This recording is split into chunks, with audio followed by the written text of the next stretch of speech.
This is NDTV.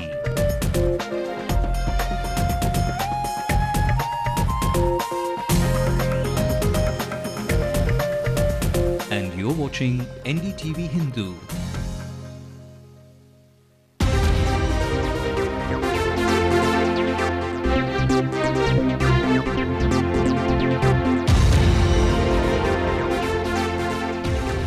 Confusion prevails as Justice Govindarajan says no decision on the school fee structure after meeting the Chief Minister.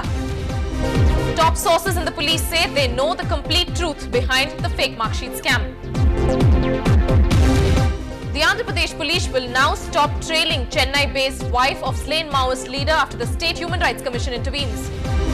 Commuters, beware of the new king of the road. MTC drivers admit they are forced to break rules but never apply brakes. Whether to keep or to burn or just what to do with this garbage, Perungudi fumes over a dumping yard. On a day of, or the second day of the test at Colombo, Sri Lankans pile up 312. For all of you anxious parents who wanted to complain to Justice Govindarajan about the schools in which your children are studying, the man heading the committee to regulate school fees will join us live at Ndtv-Hindu. So stay on to watch these bulletins. We will ask the man questions on your behalf to just get a clear idea on whether school fees will at all be any less. Good evening, everyone. I am Radhika Iyer and welcome to this power-packed bulletin called Headlines Now, only on Ndtv-Hindu. The week has had a busy start, of course, a lot of developing stories that concerns you and me. But before we report all of that to you in detail, here are the national headlines. A shot in the arm for the CBI. Former cop and Shorabuddin case accused NK Amin decides to turn a prover. The Prime Minister denies the centre has a role in arresting Amit Shah. Shorabuddin case is a Supreme Court directed investigation. The central government has no hand in it. One of the biggest intelligence leaks ever embarrasses Pakistan, and America reveals ISI's role in supporting Taliban and a plot to assassinate Karzai. 11 years after the Kargil War, soldiers who lost their lives are remembered on Kargil Divas.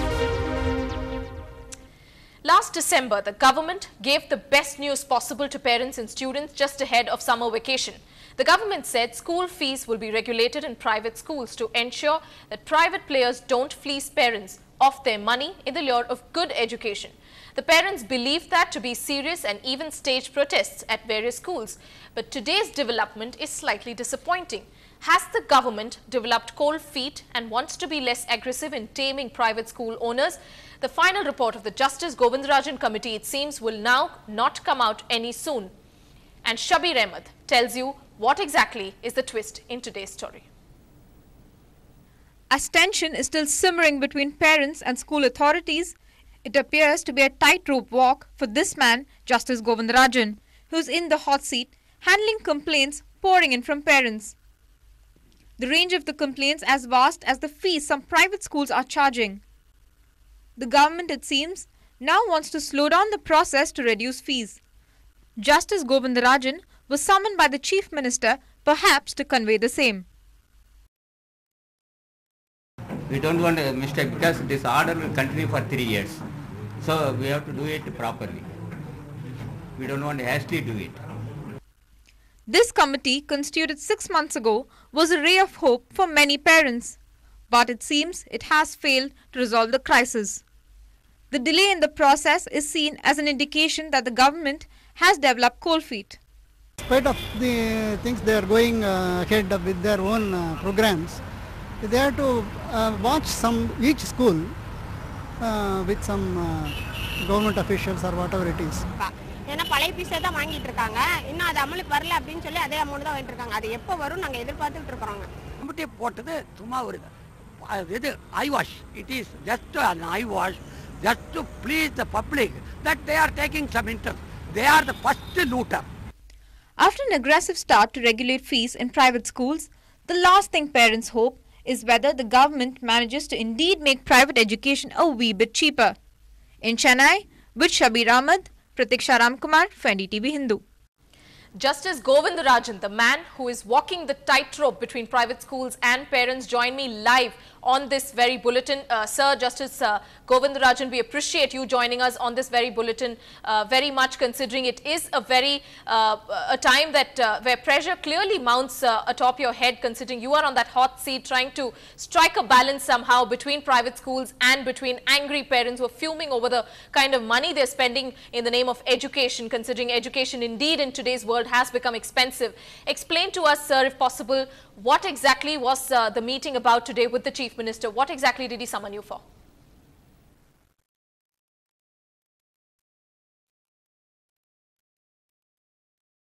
I met the Chief Minister along with our committee members and also the Honorable Minister.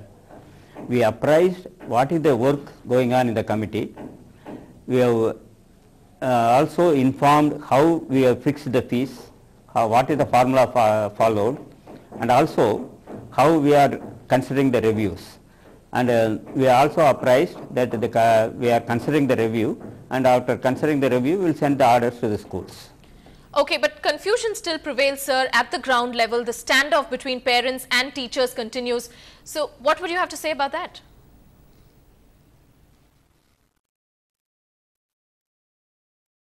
If the school are not following the fee structure, the Act says that the complaint should be given to the committee, and if the complaint is received, we will have an inquiry through CEOs, and CEOs will send a report. On that basis, we will take action. Similarly, so far we have received more than 100 complaints, and we sent to the CEOs. So far 21 complaint reports have received by the committee, and out of that 18 is they have held that not proved. Only 13. 8 schools they have sent the report as proved. So we committee decided to take action against those schools, and forwarded that report to the concerned director to take further action in accordance with law. All right, sir, but it seems that there are more than thousands of schools, in fact about 6,000 schools according to our research, have raised their objection against the fee structure. So how are you going to strike the balance? When will the revised fee structure be out? That's the big question.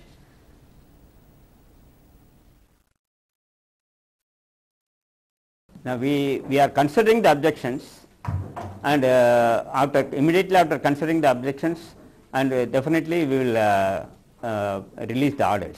But isn't there no time limit at all, sir, for this? No, I cannot. We have not fixed any time limit for it.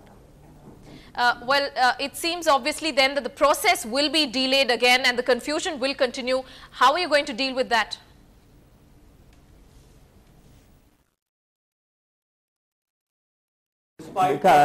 Because this process is we have to do it very carefully, because this order will final order, and it will continue for 3 years. So that has to be done very carefully. So we are doing it with the help of auditors.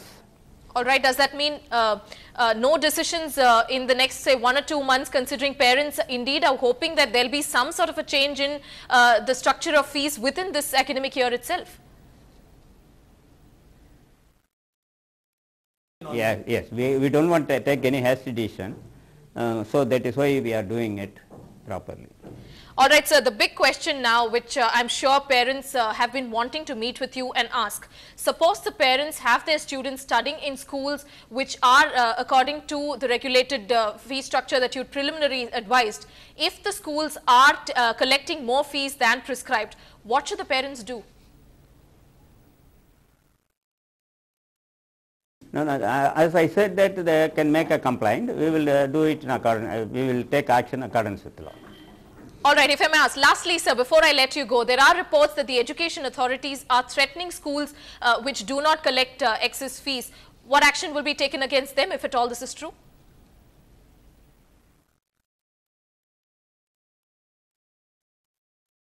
We have not received any such information so far. If such information is given, that our concerned higher authorities have to take action. A committee is nothing to do with those officials.